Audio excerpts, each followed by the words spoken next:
Hello and welcome to uh, the Revolt Discord's monthly podcast. With me is Victor and Alex. Hello? Hello. Hello, my friends. How are you two? I'm doing quite well, thank you. Yeah, me too. How about you? Oh yeah, I am doing fantastic. It has been quite a long time since the last podcast. About 3 years to be exact. Was it really 3 years? Yeah. Time flies, doesn't it? I don't think Alex was even around back then very much. I noticed it, but I was like on my way out at that point. Yeah.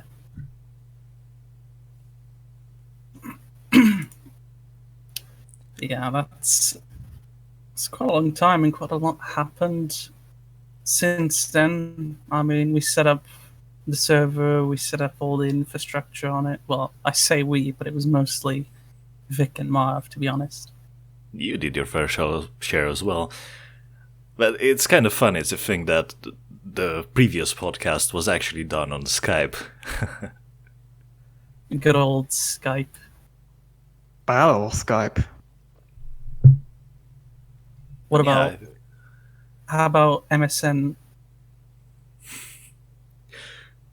But yeah, I think we've done a lot of exciting things since the last podcast.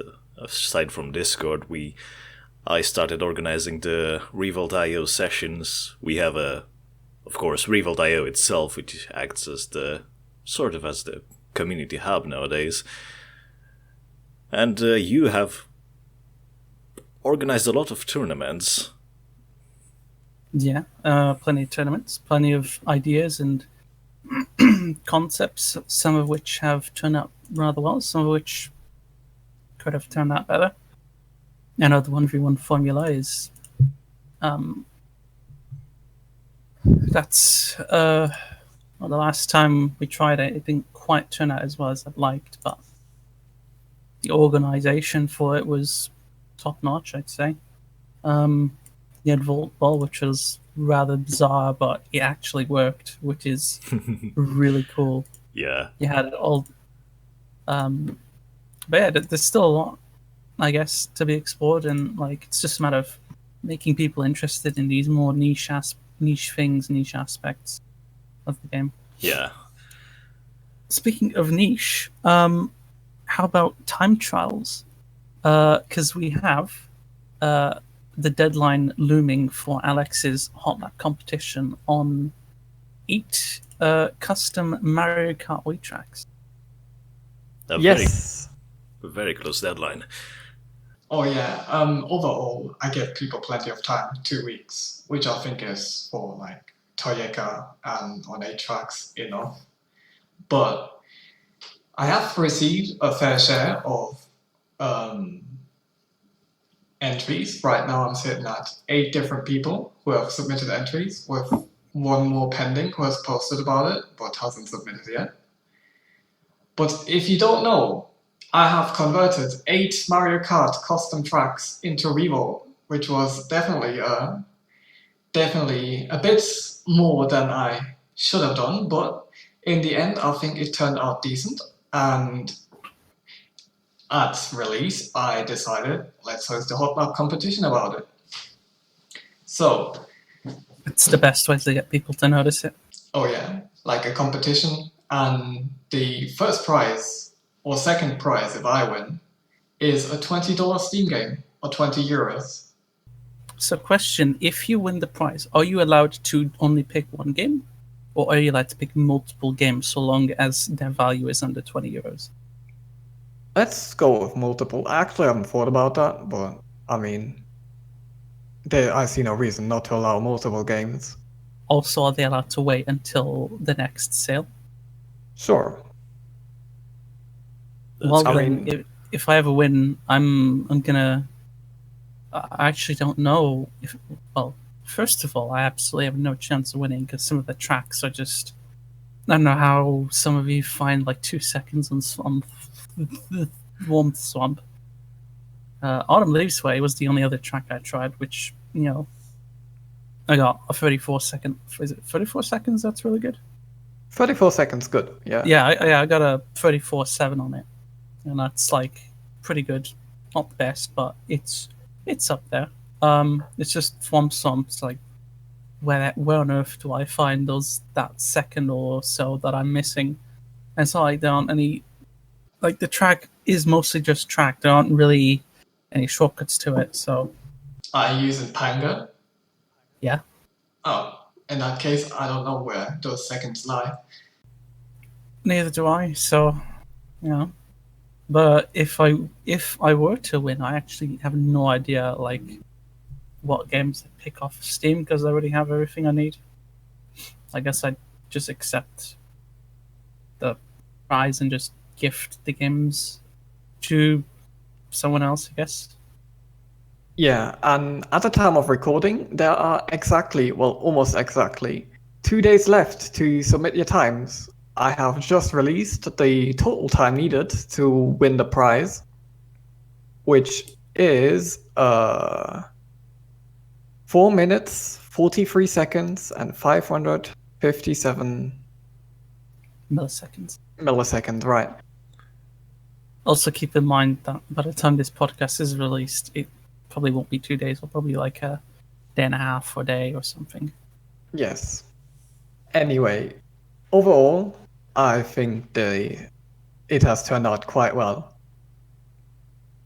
Yeah, like generally the Hotlap competitions on the server have had plenty of entries because unlike free lap, best free laps or free lap sprint or whatever, it's more accessible, easier to actually just grind out the times and shave time on the tracks.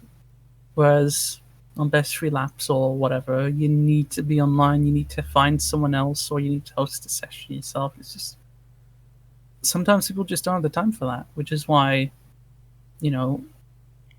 that format isn't really as popular as it used to be anymore because it's not as accessible. Yeah. How many participants do you actually have so far? I've already mentioned that. 8 with one more who said they have times but hasn't submitted them yet. Ah, I see.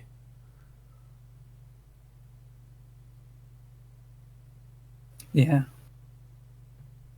Which leads me to the free lap sprint that I launched last month. Last month was more drifting related, which I guess went okay. If a handful of people had participated sooner, I think the competition at the top would have been a lot more fierce. Because while I practically dominated all the tracks, Shara actually beat my time on one of them. And I feel like if they actually put a bit more effort into getting the times in a lot sooner than like at the end of the month, I think they would have actually put a serious challenge against me. This month, it's basically Toyokas on custom tracks and rooftops.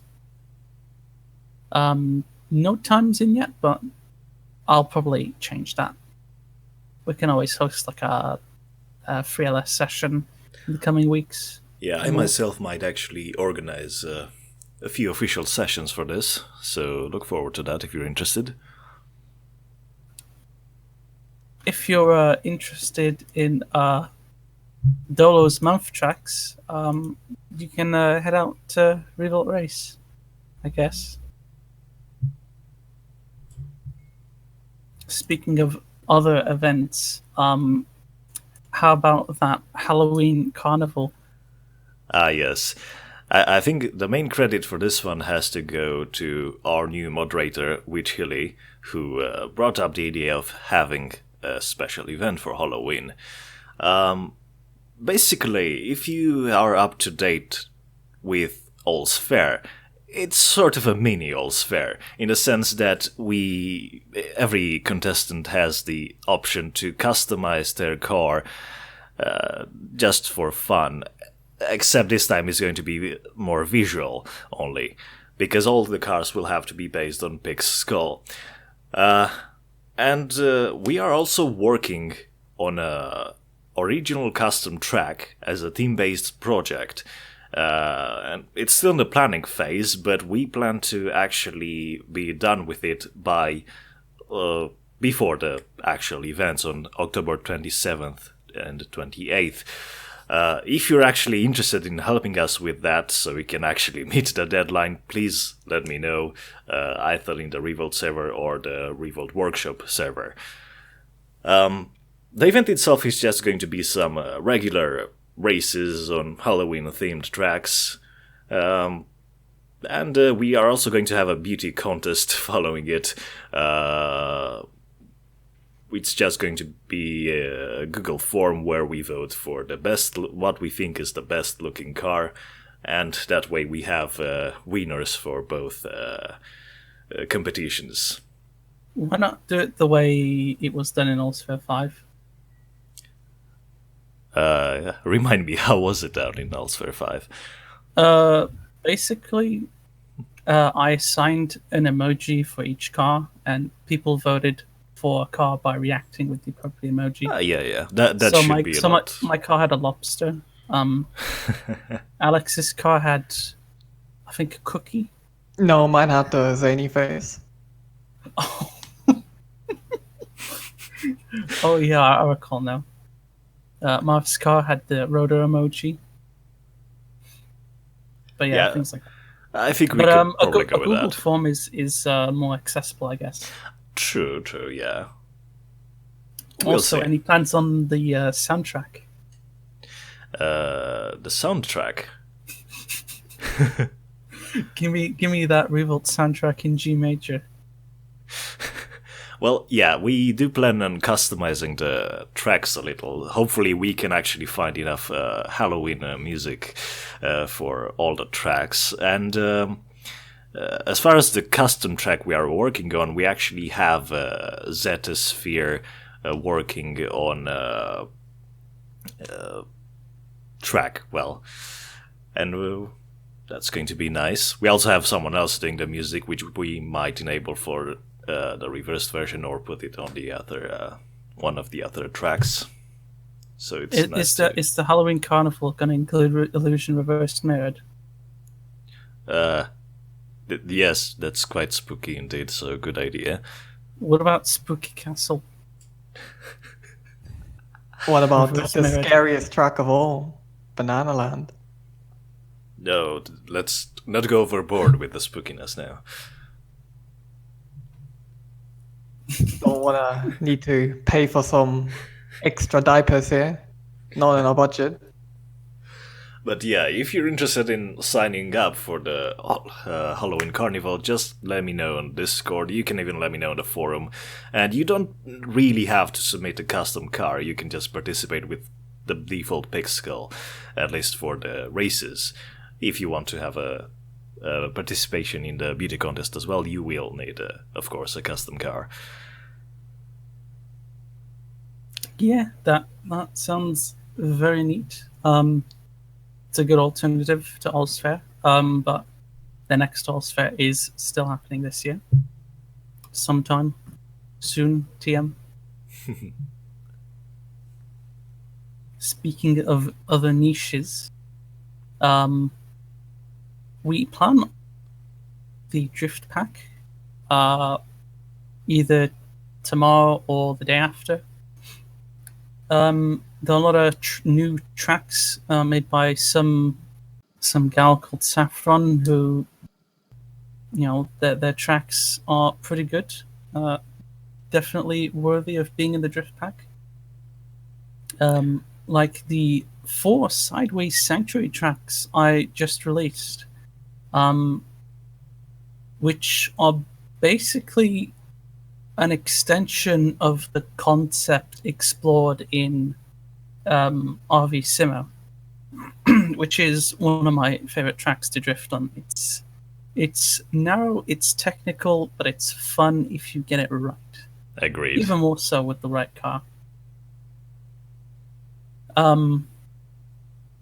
I'd say the most difficult one out of all of them is the second Sideways Sanctuary, which is B. And I also made sure that each track has its own sort of identity, each one representing a season. And on the other hand, you also have Daybreak Raceway, which is sort of like,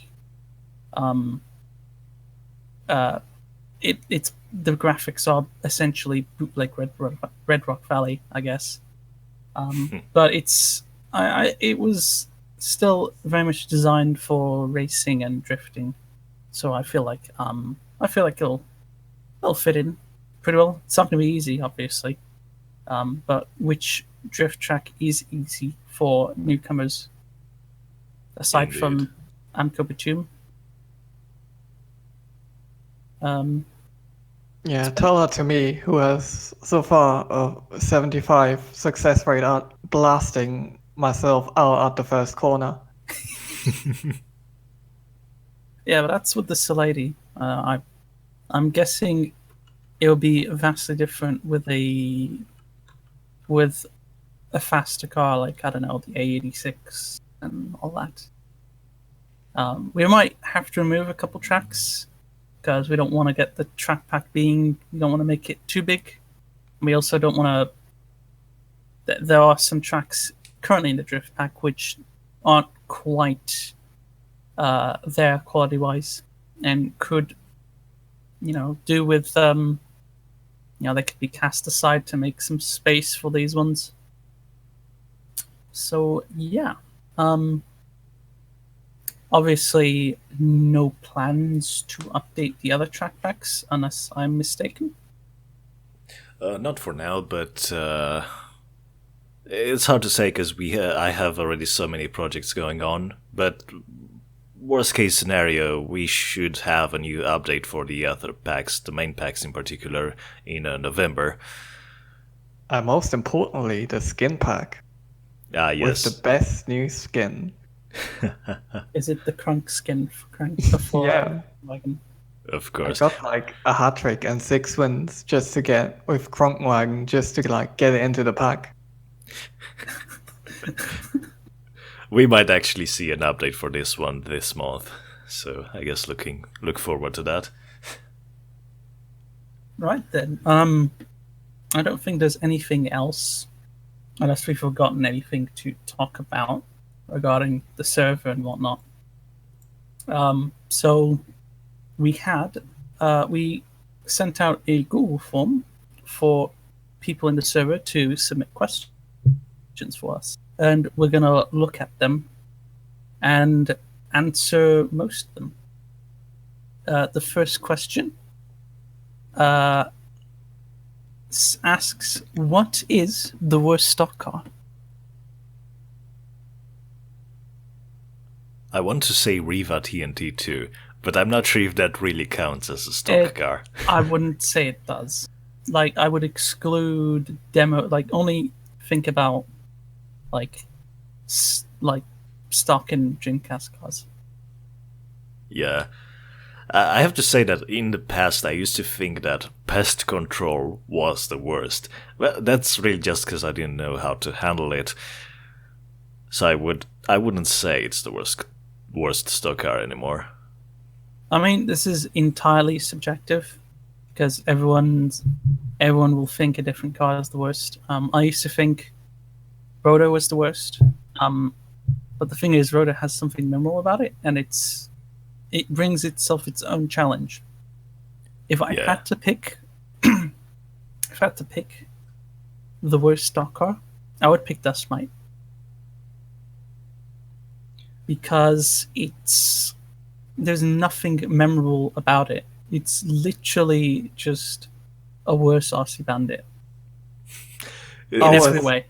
I was about to say the exact same thing. Like, there's nothing memorable about it. It's not like, haha, look at this fat boy, like with RC's. Oh, no, with RC Slug, with Fast Slug. And it's just bad, and why even bother with it? It's kind of sad though, because it's basically the car you see on the cover art. Like, even the Discord server has it on the icon. Yeah, we might need to Photoshop that out. Replace it with Rota. Replace it with the Ranch. So yeah, the next question is, how often will these podcasts be put out? Obviously, I mentioned in the announcement that it would be monthly, but to be more specific, the idea would be to have it out at the beginning of the month to basically outline what's been happening and what's going to happen throughout the month, what our plans are, and all that. Yeah. I also want to add that if anyone is skeptical about actually doing it monthly, considering how we never really did that with a previous podcast or with a Good Day series, I want to say that it's a lot easier to actually do these podcasts since we don't have to do any video, for example, or scripts and whatnot. So there's no reason why we can't do it. And there's always something to talk about in the context of the server anyway, for each month. Like, there's always something happening each month. So why not talk about it?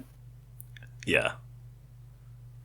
Our next question is actually 3 questions in the form of a paragraph,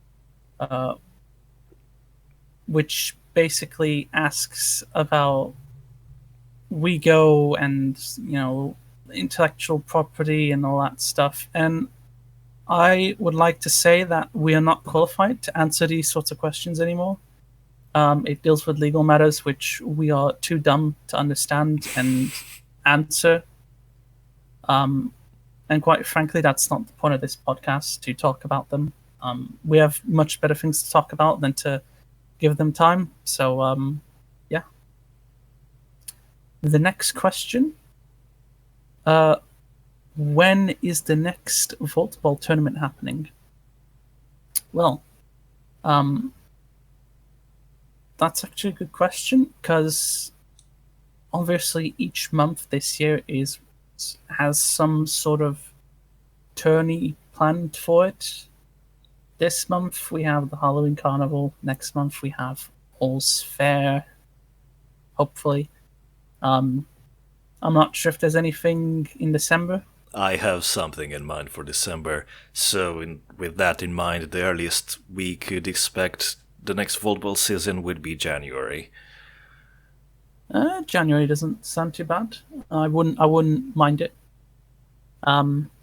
Should give us plenty of time for practice and finding teams. Maybe revise the football track as well, both in terms of design and graphically. I wouldn't mind having some assistance in making the track look a lot better. Like, the grandstands are dismal, honestly. They're just copy pasted from Red Rock Valley. Yeah. Like, the track is basically a proof of concept.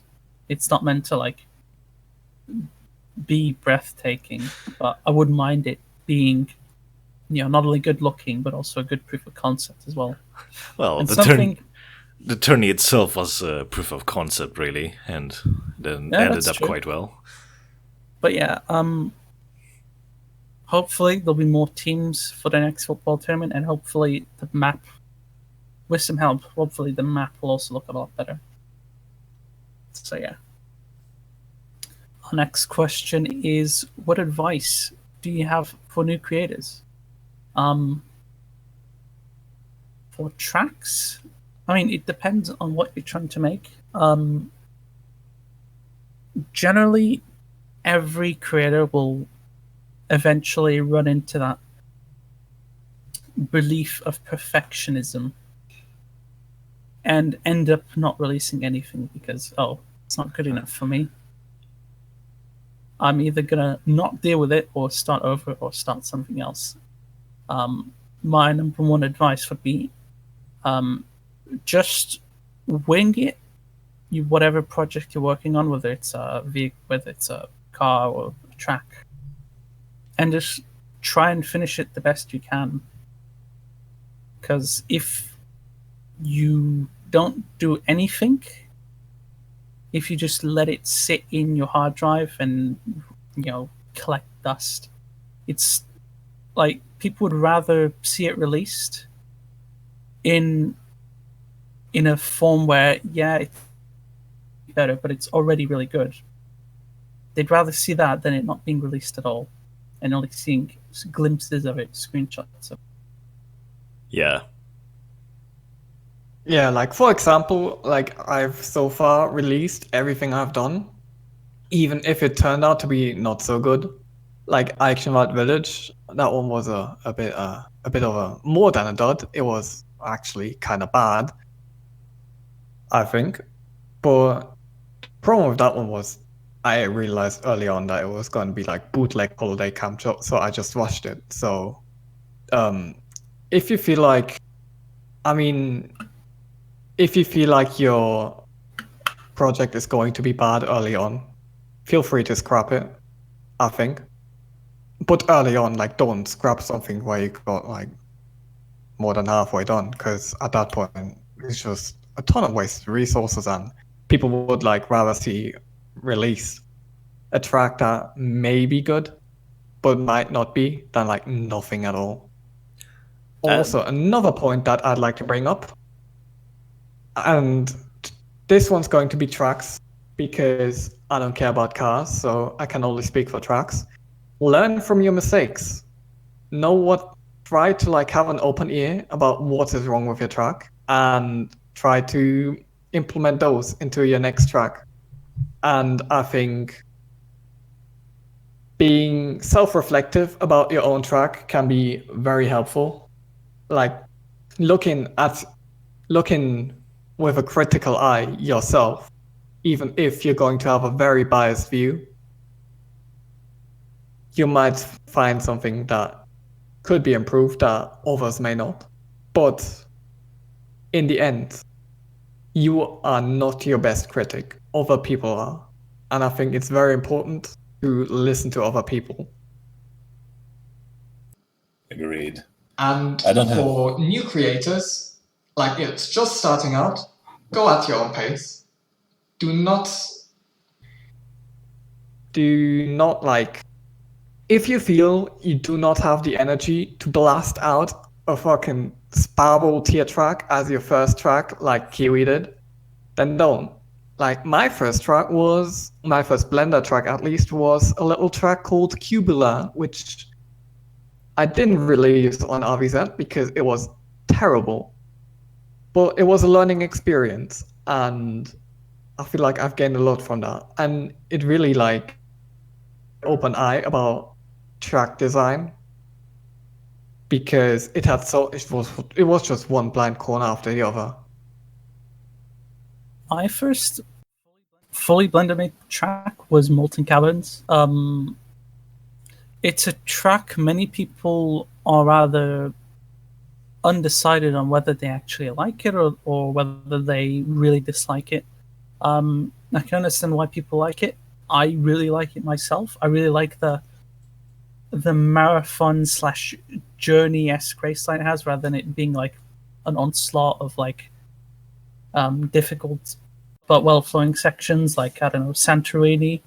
It's more of a relaxed, has a more relaxed but still challenging in its own way raceline, kind of like Sakura, I guess. But people didn't really like. There are some sections which could be improved upon. Obviously, and that's where another thing comes in. If like, you want to make sure that it takes less effort to fix up an existing track than it is to make an entirely new one that might be better anyway. Because that's almost what I did with Overground. With Overground, I just released it as it was because I didn't want to spend any more time on it. And Marv was basically the same way with Industry, which in itself, yeah, it's a flawed track, but it does so many things right as well, So yeah, I think we talked plenty about that question, but it's a very it's a very broad. It's a question that gives a lot of broad answers. In terms of cars, if you're making cars, I would suggest looking at what the top car creators do and try and learn from them and implement the things they do into your own creations. For example, if you want to make cars more stock-like, you want to look at Mighty Cucumber's cars, you want to look at Zark's cars. Zark was on an absolute onslaught of, he had an absolute onslaught of cars during the summer, even released a couple of tracks as well. Or if you want to, I don't know, make real life cars with antennas, you can always look at what Evladen does, what Skama does, what I do, because I myself released a lot of conversions. I myself made a lot of original cars, but made them handle and look like an RC car, I guess. But yeah, there are many ways you can approach car making, but obviously the stock style is what appeals to most. So if you want appeal, then I would I guess, go for stock style cars. Anyway, enough tripping over my words there. Let's go to the next question. What goes into a decision when moderating, and what advice would you give someone new to moderating? Go on.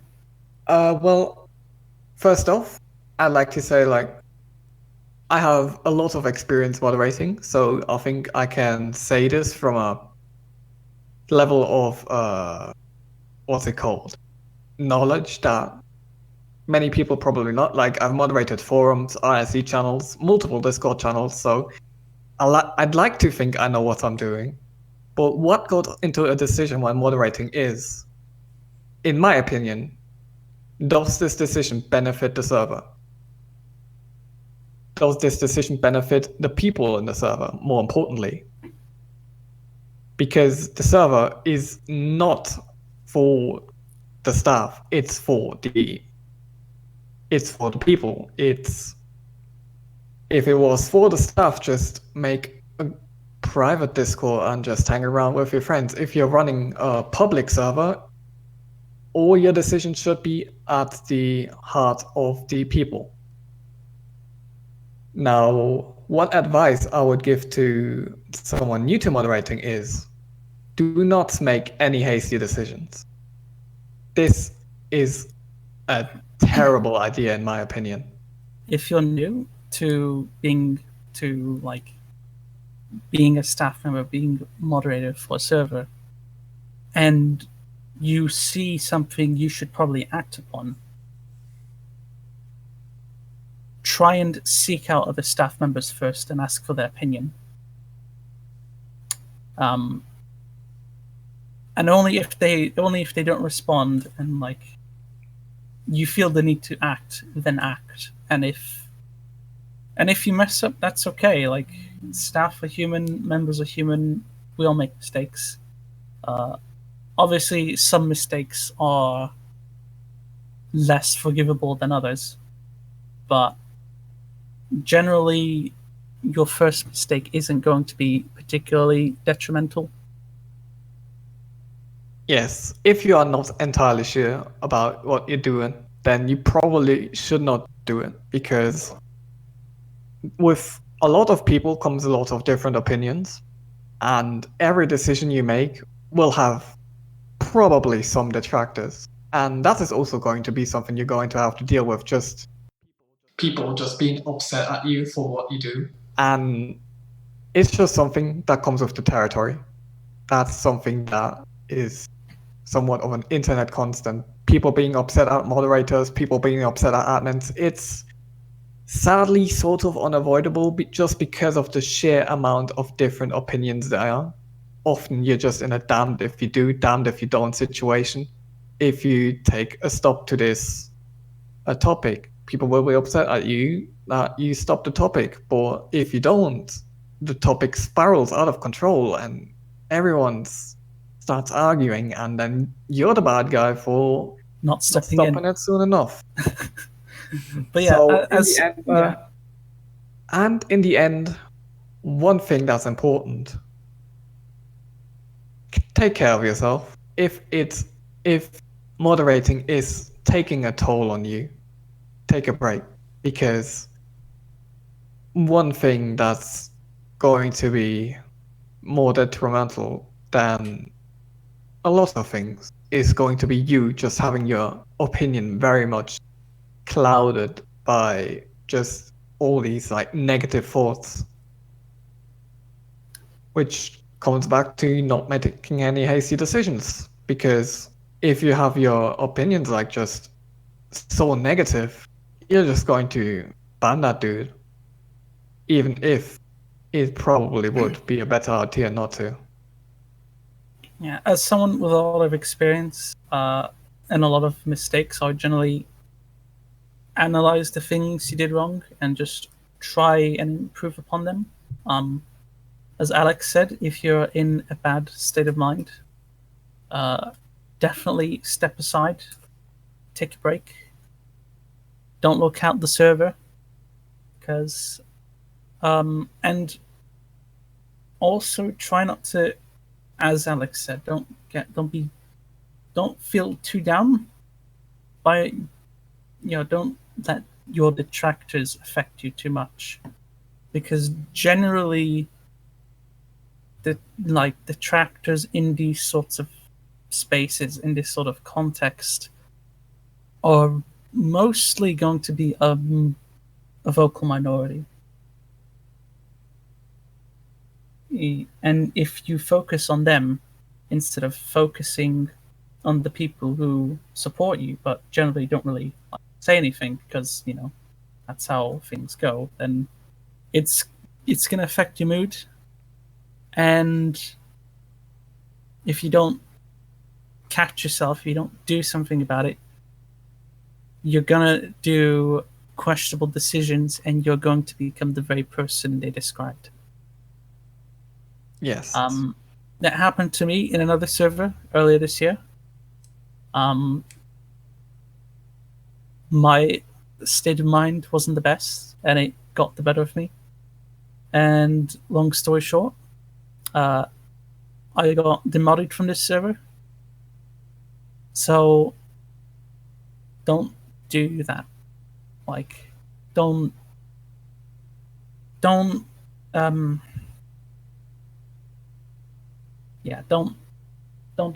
do those mistakes. If anything, I'm sure plenty of people know the mistakes that I've done here. Plenty of mistakes of other staff members as well. Like, I'm not actually like pointing fingers, I'm just saying in general, like every staff member will have made a mistake or so. And just try and learn from them, I guess. Obviously, nothing will prepare you for moderating. The only thing that will prepare you is the experience you get along the way. So it's very much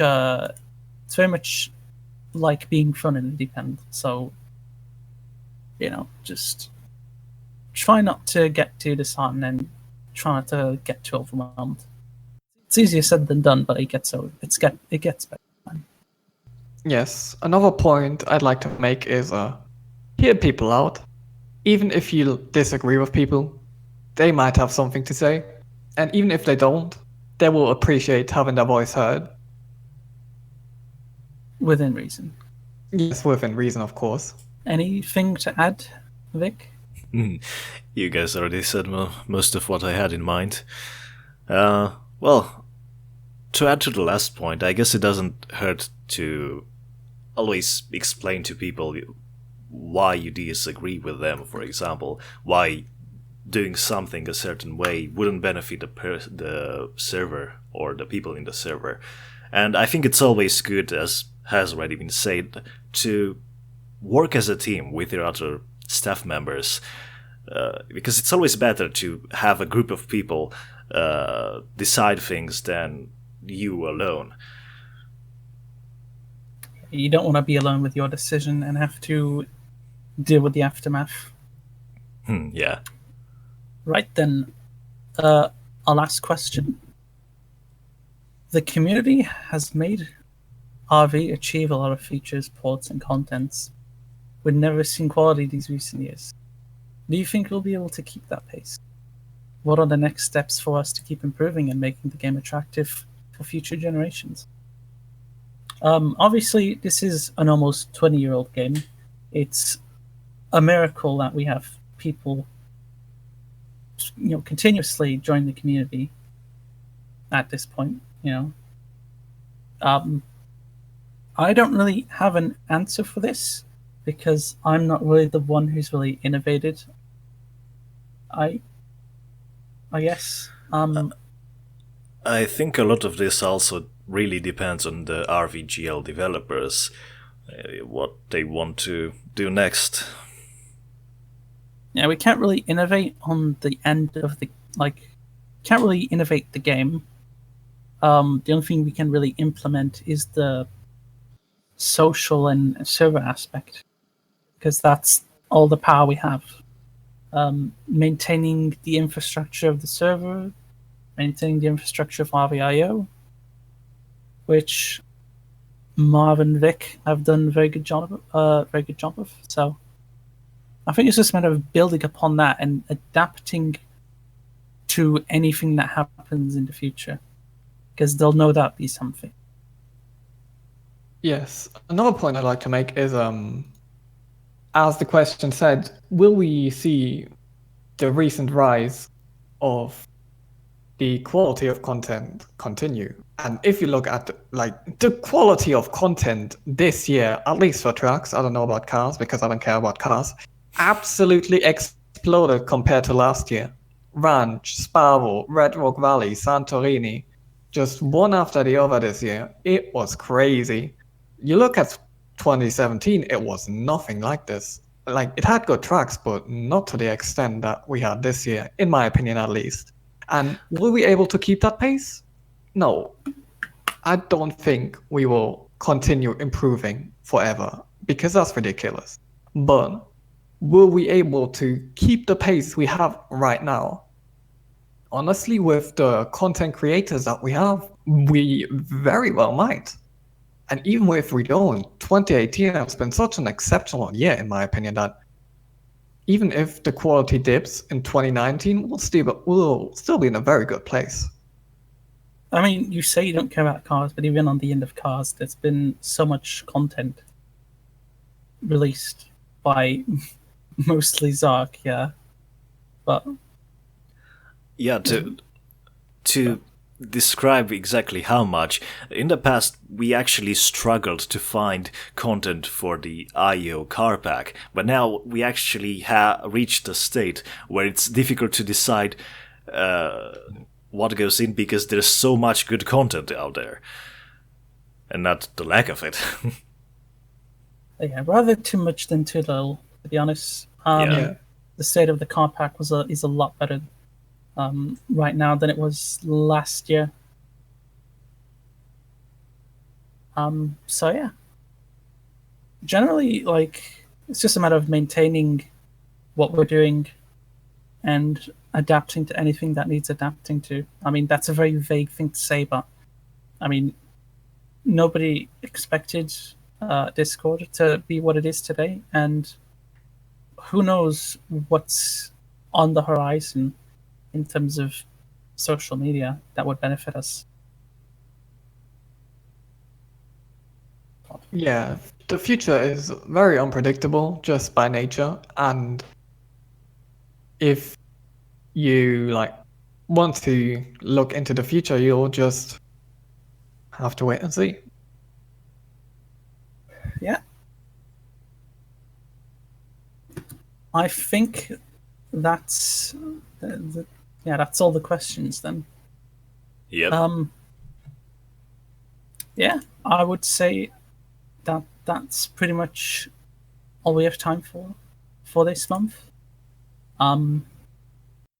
Is there anything you two want to say still before we wrap this?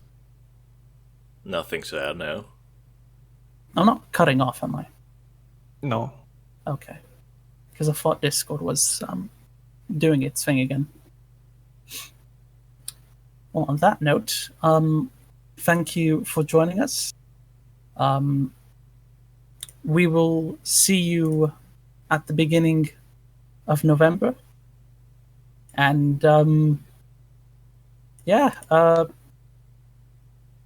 keep existing, I guess. Jesus Christ. What was that? Okay, no, we're not ending on that now. Let's try that again.